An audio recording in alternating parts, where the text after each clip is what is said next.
নমস্কার। পরশুরামের আজকের পর্বে রিভিউ নিয়ে বাংলা সিরিয়াল সমাচার তোমাদের সামনে চলে এসেছে। শুরুতেই দেখা যাচ্ছে তটিনী তো পৌঁছে গেছে। এবার তটিনী শীতলকে বলছে, তুমি বলেছিলে তোমার বরকে দেখে যেতে, তার মুখটা দেখতে, আর বলেছিলে তুমি যে বালাটা পরে আছো সেটা নাকি আমার। এদিকে পরশুরামের দিকে এগিয়ে আসছে। পরশুরাম কিন্তু প্রত্যেকটা পায়ের ধাপ গুনছে।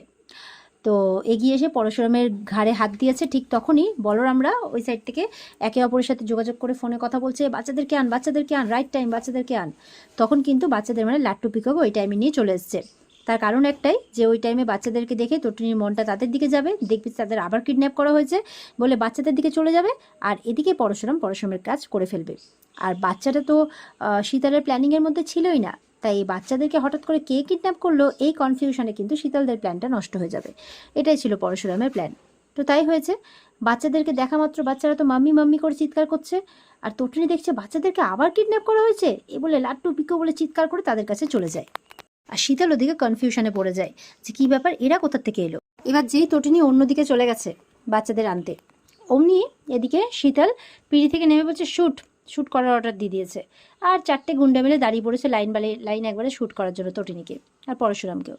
পরশুরাম এমন একটা লাথি মেরেছে যে একদম সব কটা মিলে একসাথে মাটিতে পড়েছে, আর পরশুরাম সব কটাকে শ্যুট করে দিয়েছে, এমনকি পুরোহিত মশাইকেও, কারণ পুরোহিত মশাইও একজন গুন্ডাই ছিল, শীতলের লোক, সব শীতলের অর্ডার পালন করার গুন্ডা মাত্র। তো সব কটাকে পরশুরাম মেরে কাত। ওদিকে বলরাম তার ফোর্স টিম নিয়ে একদম ছড়িয়ে সব কটাকে মেরে একদম করে দেয়। তটিনী বাচ্চাদের কাছে যেতেই ওখানে যে অফিসাররা তাকে নিয়ে দাঁড়িয়েছিল তারা একটু অন্যদিকে চলে যায়, আর তটিনী বাচ্চাদেরকে নিয়ে এবার বলে যে তোমরা এখানে, তো বলে যে আমাদের কিডন্যাপ করে আনা হয়েছিল হ্যানা ত্যানা, এইভাবে খুব কান্নাকাটি করছে। এরপর বলরাম মায়াকে পাঠিয়ে দেয়, পাঠিয়ে মায়া বলছে চলুন এখান থেকে তাড়াতাড়ি বেরোন। তখন তটিনী বলছে কেন, বলে দেখতে পাচ্ছেন না চারিদিকে বুলেট চলছে, কখনো আপনার লেগে যাবে, বাচ্চাদের লেগে যাবে, চলুন এখান থেকে বেরোন। এই বলে তটিনীদেরকে বের করে দেয়, দিয়ে ওদের গাড়ি করে যতদূর সম্ভব বাড়ি পাঠিয়ে দেয়। আর এদিকে তো জোরদার মারামারি চলছে, বেশ কিছুক্ষণ ধরে চলছে। পরশুরামের সাথে একটা গুন্ডাও পারছে না, না পারাটাই খুব স্বাভাবিক, পরশুরাম বলে কথা। তো সে এবার সব কটাকে মেরে কাত করে দেয়।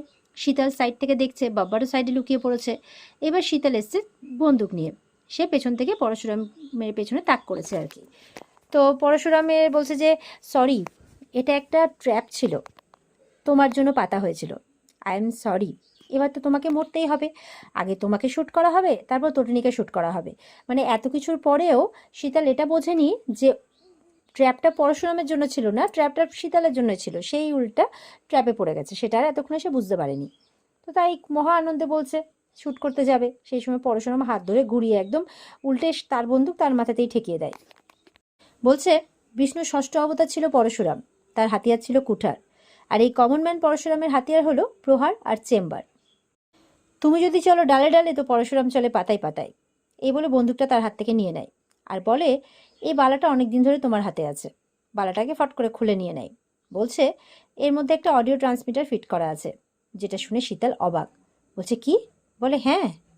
পরশুরাম বলছে তুমি ভুলে গেছো শীতল যে আমি আন্ডারওয়ার্ল্ডের ত্রাস। আর ঠিক সেই সময় দেখা যায় লাইটটা অফ হয়ে যায়।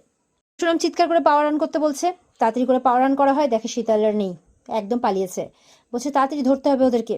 তখন বলরামরা বলছে এয়ারপোর্ট ঘিরে ফেলতে হবে, বলে এয়ারপোর্ট নয়, এটার মধ্যে অডিও ট্রান্সমিটার ছিল, জানতে পেরে গেছে, বাই রোড মানে রোডকে ব্লক করতে বলছে, সমস্ত রোডকে।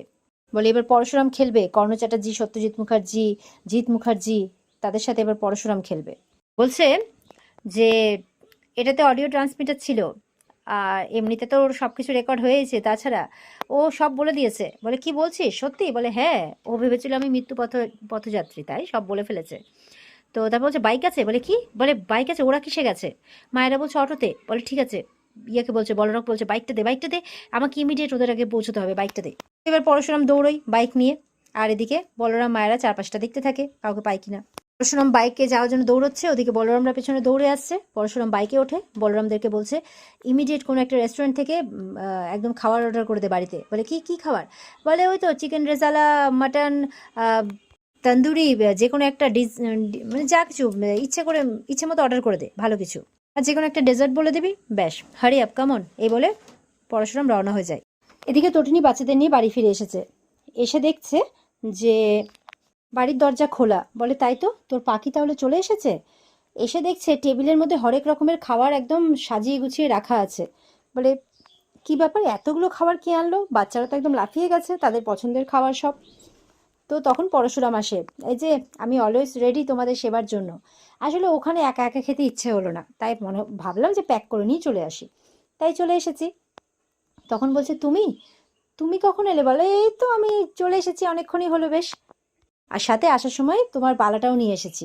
তো বালাটা বের করে দেখায়। তখন তটিনী দেখে তো অবাক, বলে তাই? এই বলে বালাটা পরশুরাম তার হাতে পরিয়ে দেয়। তটিনী তখন কাঁদতে কাঁদতে পরশুরামকে জড়িয়ে ধরে। বাচ্চারা বলছে মাম্মি দেখো, মাটন, রেজালা, চিকেন, ও সব ফেভারিট খাবার, তন্দুরি, ভিন্ডি, এভাবে বলছে আর কি। তো তটিনী বলছে পরশুরামকে, জানো তো আজকে আমি তোমাকে সারা জীবনের মতো ভুল বুঝেছিলাম, বলে কাঁদছে। জানো আজকে কি হয়েছিল? এই বলে পিকো এসছে, বলে জানো পা, মাম্মি না। তখন তার মাম্মি ইশারা করে বলছে, না না বলিস না। তখন তার পা বলছে কি হয়েছে, বলে না না কিছু না। এই বলে সবাই খাওয়ার টেবিলে চলে যায়। বাচ্চারা খাবে খাবে বলছে, তটিনী ওদের সার্ভ করতে যায়। এদিকে পরশুরামকে বলরাম ফোন করেছে, কি রে সব ঠিক আছে? পরশুরাম বলছে হ্যাঁ সব ঠিক আছে। বলে শোন, ওই ওখান থেকে চিকেনের 2টো লেগ আমি একদম চেপে দিয়েছি, তাই বলছে। বলে কি? সত্যি পেটুক একটা, মানে ঝেড়ে দিয়েছে বলছে তো চিকেনের 2টো পিস, তাই জন্য। বলে হাসছে দুজনেই। তো ফোনটা রেখে দেয় পরশুরাম। যাক, তাদের প্ল্যানটা সাকসেস হয়েছে। তো মিশন সাকসেসফুল হয় পরশুরামদের। এদিকে রাতের বেলা সবাই ঘুমিয়ে পড়েছে। তটিনী কিন্তু সেই সারাদিনের কথাটাই ভেবে যাচ্ছে।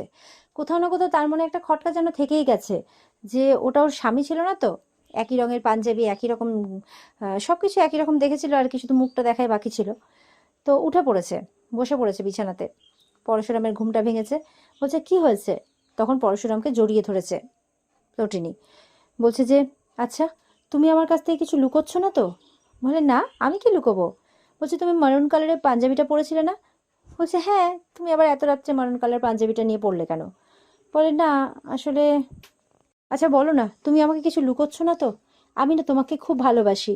আমার না তুমি আর এই বাচ্চা দুটো ছাড়া আর কেউ নেই, বিশ্বাস করো, আর কেউ নেই। পরশুরাম তখন তটিনীকে জড়িয়ে ধরে বলছে, আর কাউকে লাগবেও না। আমি তোমাকে মানে আঁকড়ে থাকবো, মানে তোমাকে আগলে রাখবো, তোমাকে আমি ঘিরে রাখবো, আমি নিজেকে, তোমাকে সারা জীবন। তোমার কোনো চিন্তা নেই, না বাচ্চাদের চিন্তা আছে। কখনো কৃষ্ণচূড়া গাছের নিচে দাঁড়িয়েছো?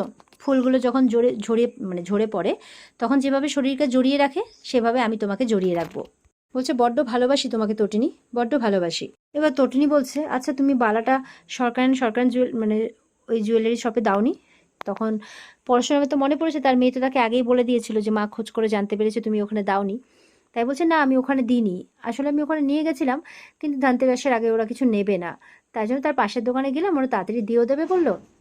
আর আমি তো জানি মেয়েরা কত গয়না ভালোবাসে, বিশেষ করে তুমি, তাই জন্য আমি দেখো ঝট করে নিয়ে চলে এলাম আর তোমাকে পরিয়ে দিলাম। আমিও তোমাকে বড্ড ভালোবাসি, বাচ্চাদেরও। আমি থাকতে তোমাদের কারোর কিচ্ছু হবে না। এদিকে পরশুরাম আর তটিনী একে অপরকে দেখতে থাকে। এরপর পরশুরাম আবারও তটিনীকে কোলে তুলে নেয়। বলছে কি করছো, ছাড়ো, বাচ্চারা আছে, ঘুমোচ্ছে। বলে ঘুমোচ্ছে বলেই তো তোমাকে কোলে তুলতে পারলাম। এই বলে তটিনীকে আবার পাশের ঘরে নিয়ে চলে যায়।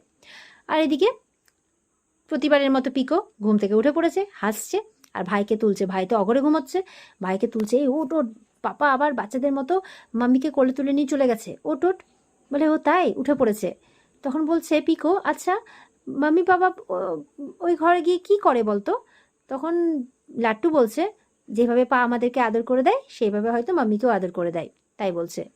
তারপর আবার লাট্টু চিন্তায় পড়ে বলছে আচ্ছা শোন না, আমরা তো পাকে বলিনি যে আজকে আমাদেরকে আবারও কিডন্যাপ করা হয়েছিল।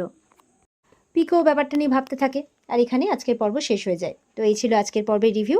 ভালো লেগে থাকলে পর্বকে লাইক কমেন্ট করে জানাতে ভুলবে না, আর আমাদের সাথে জুড়তে চ্যানেলকে সাবস্ক্রাইব করতে ভুলবে না। দেখা হচ্ছে তোমাদের সাথে আগামীকালকে। সবাই খুব ভালো থাকবে। আজকের মতো পর্ব এই পর্যন্তই। টাটা।